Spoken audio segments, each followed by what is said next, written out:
Hello दोस्तों।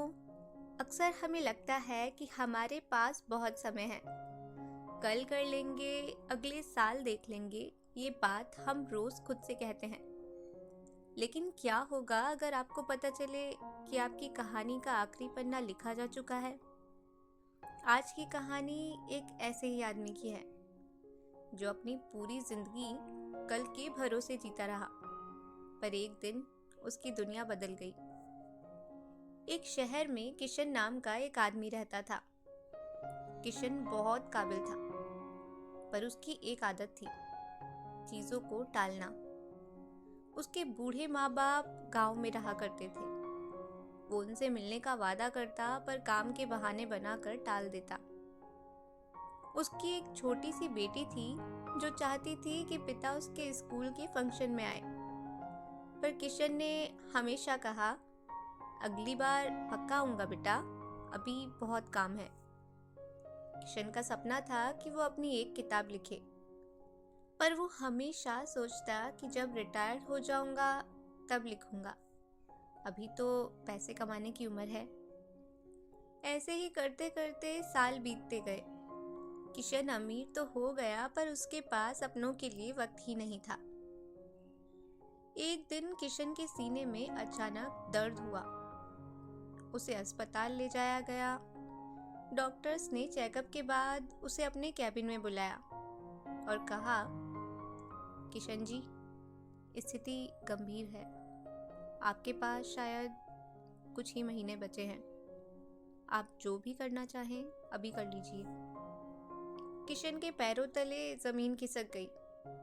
उसे वो सारी बातें याद आने लगी जो उसने टाली थी। उसने सोचा, मैंने पैसा तो बहुत कमाया, पर क्या मैंने जिया? उसने तुरंत गांव फोन किया और अपने माँ बाप को अपने पास बुलाया।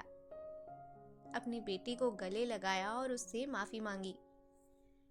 उसने अपनी वो अधूरी किताब निकाली और उसने महसूस किया कि अब उसके पास कल नहीं है। उसने हर पल को ऐसे जीना शुरू किया जैसे कि वो आखिरी हो।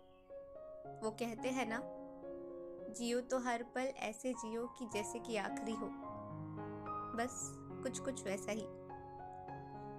उसने उन लोगों से माफी मांगी जिनसे उसने कभी बुरा व्यवहार किया था। उसने अपनी कमाई का एक हिस्सा गरीब बच्चों की पढ़ाई के लिए दान किया। पर दोस्तों, मजे की बात यह है कि 3 महीने बाद जब किशन दोबारा चेकअप के लिए गया तो डॉक्टर ने कहा, ये तो चमत्कार है, आपकी रिपोर्ट अब बिल्कुल नॉर्मल है। शायद आपकी जीने की इच्छा और खुश रहने की वजह से आपकी बीमारी ठीक हो गई है। किशन रो पड़ा। उसने डॉक्टर से कहा, डॉक्टर साहब, बीमारी ठीक हुई या नहीं ये मायने नहीं रखता, पर इन 3 महीनों में मैंने वो जिंदगी जी ली जो मैंने पिछले 40 सालों में नहीं जी थी। मुझे समझ आ गया है कि घनी गई थोड़ी रही। तो दोस्तों, इस कहानी से हमें क्या सीखने को मिलता है? हम सब किशन ही तो हैं। हम सोचते हैं कि हमारे पास बहुत वक्त है, पर सच तो ये है कि वक्त रेत की तरह हाथ से फिसलता जा रहा है। इंतजार मत कीजिए उस दिन का जब डॉक्टर आपको चेतावनी दे। आज ही अपने माता पिता के पैर छूइए, आज ही अपने सपनों पर काम शुरू कीजिए और आज ही उन लोगों को आई लव यू कहिए जो आपके लिए खास हैं। क्योंकि दोस्तों, अंत में ये मायने नहीं रखता कि आपने कितने साल जिया, मायने ये रखता है कि आपने उन सालों में कितनी जिंदगी जी। जियो ऐसे कि दुनिया याद रखे और बदलो ऐसे कि वक्त रुक जाए। अगर इस कहानी ने आपके दिल के किसी कोने को छुआ हो तो इस कहानी को लाइक और शेयर करें।